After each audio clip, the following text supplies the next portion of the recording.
What happens when you don't water your plants for 7 weeks?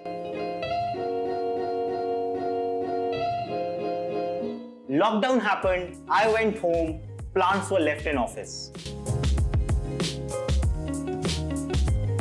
Now I am equipped and dealing with them to bringing them back to life. I am determined to resurrect my office plants and I welcome you to come along. I hope it helps you too. Let's do it. Step 1. Today we are going to triage our plants. We are borrowing this concept from emergency medicine. It essentially means we are going to segregate the plants into plants which are absolutely amazing and healthy, which are going to survive. Then to the other extreme, plants which are dead and we can't help them at all. And then the middle one, which are struggling but with the right help they can survive. This middle one requires most attention. So the first step today, let's triage. Let me show you how to determine which category a plant falls into. So for the first category, plants which are absolutely healthy and happy.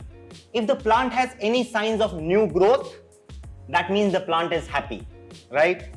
And something like this jade plant, there is no visible sign, there is no fall of leaves, everything seems the way it was when I left it. So again, this is healthy. Let me quickly show you other plants which are in this category for us.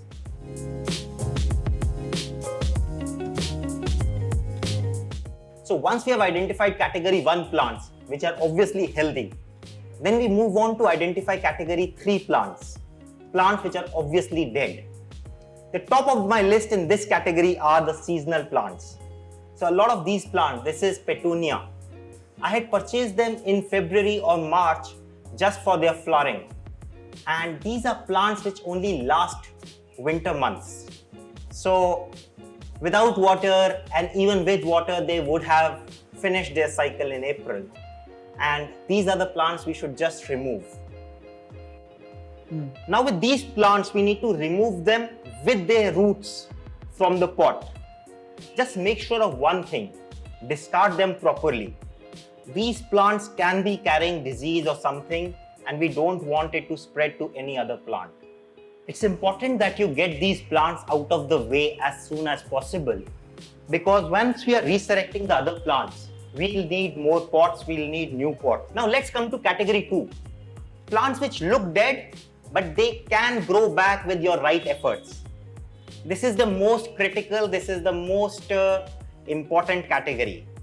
So the first step to know whether this plant can live or not is to scratch the stem.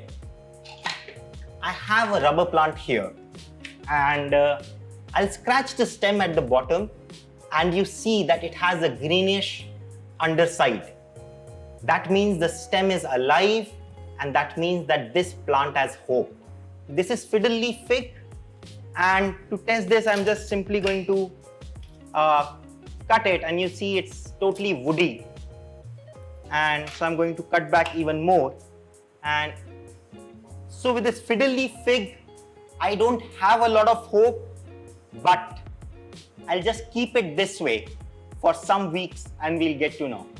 Then in this category, I also have plants which are neither dead, but they don't even look happy.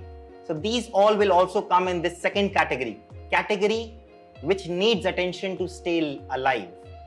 So this is Song of India and this is my prayer plant.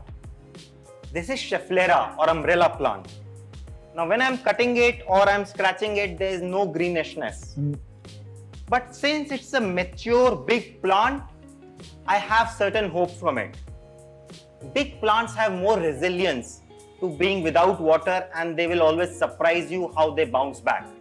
So I'm going to just cut it back a bit, but I'm going to keep it just like the other fiddle leaf fig. Let me show you other plants in category 2.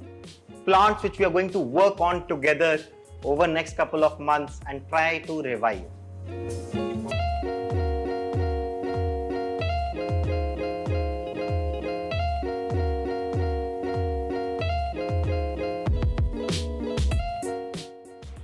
Do you know the name of this plant?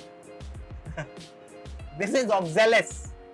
And my experience with oxalis is it grows back. So this I'm putting in category 2. Once you repeat this process for all your plants, you're ready for step 2. In step 2, we will do the first aid for our plants. Watch that video.